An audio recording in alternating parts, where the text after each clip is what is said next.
So இப்போ அடுத்த stage with preference share capital. இப்போ செல்லிங் கம்பெனி அக்கௌண்ட்ஸை க்ளோஸ் பண்ணும் போதே ப்ரிஃபரன்ஸ் ஷேர் கேபிட்டல் இருந்தால் என்ன பண்ணணும்? நான் ஏற்கனவே சொன்ன 4 ஸ்டெப், அதே steps with same Journal entry. 3வது ஸ்டெப்பும் 5வது ஸ்டெப்பும் மட்டும் எக்ஸ்ட்ரா. தட் இஸ் கிளியரா சொல்றேன் பாருங்க. முதல்ல அசெட்ஸ் அண்ட் லைபிலிட்டிஸை ரியலைசேஷனுக்கு மாத்திரம், கேபிட்டல் ரிசர்வ்ஸ் அண்ட் சர்ப்ளஸை ஈக்விட்டி ஷேர் ஹோல்டருக்கு மாத்திரம் அப்படின்னு நான் போன தடவை சொல்லியிருந்தேன். கரெக்டா? இப்ப ஷேர் கேபிட்டல் ரெண்டா பிரியுது, equity share capital, preference share கேபிட்டல்னு. கரெக்டா? ப்ரிஃபரன்ஸ் ஷேர் கேபிட்டலுக்கு அவனுக்கு ரிசர்வ்ஸ் அண்ட் சர்ப்ளஸ்ல பங்கு கிடையாது. ஸோ ப்ரிஃபரன்ஸ் ஷேர் கேபிட்டல்ல ப்ரிஃபரன்ஸ் ஷேர் ஹோல்டர்ஸ்க்கும், ஈக்விட்டி ஷேர் கேபிட்டல் அவனுக்கு ரிசர்வ்ஸ் அண்ட் சர்ப்ளஸ்ல பங்கு இருக்கு, அதனால equity share capital, reserves and surplus இது ரெண்டையும் ஈக்விட்டி ஷேர் ஹோல்டருக்கும் மாத்துறீங்க. அதாவது இங்க நான் சொன்ன ஒரே ஒரு ஸ்டெப் இங்க 2 ஸ்டெப்பா மாறுது. ஈக்விட்டி ஷேர் கேபிட்டலை ஈக்விட்டி ஷேர் ஹோல்டருக்கு மாத்துங்க, preference share capital preference share ஹோல்டர்ஸ்க்கு மாத்துங்க.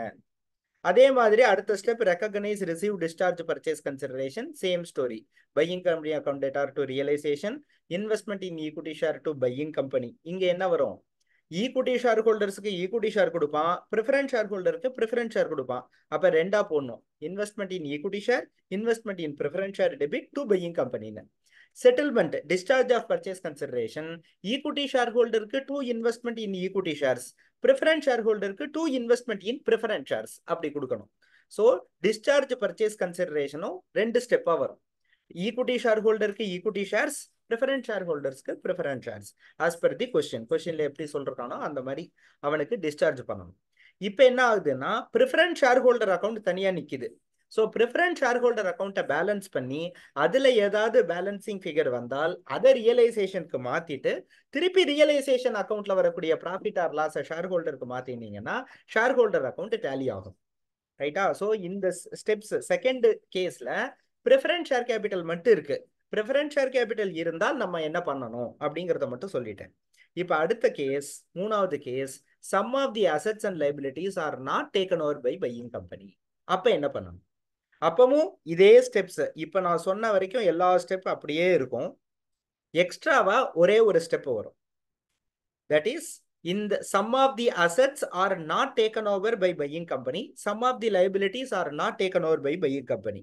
இதுல first step, transfer all assets and liabilities to realization at book value. ஆக்சுவலா இதுல 2 கேஸ் இருக்கு, நான் ஒரு மெத்தட் சொல்றேன், சிம்பிள் மெத்தட் நான் சொல்றேன்.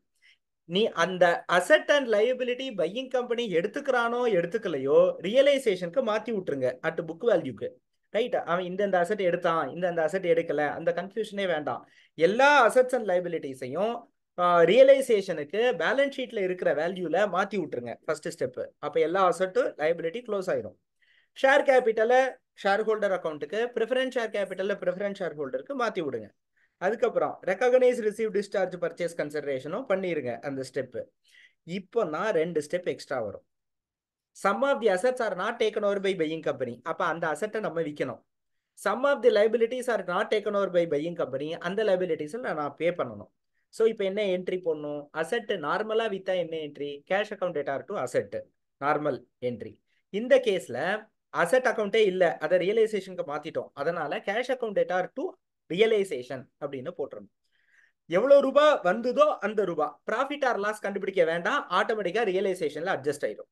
அதே மாதிரி selling company settle the liabilities not taken over by buying company. Liabilities நார்மலா பே பண்ணா என்ன என்ட்ரி? Liability to cash. இப்ப லைபிலிட்டி அக்கௌண்ட் இல்ல, ஏன்னா எல்லாத்தையும் ரியலைசேஷனுக்கு மாத்தியாச்சு. So realisation account data to cash அப்படின்னு ஒரே ஒரு என்ட்ரி.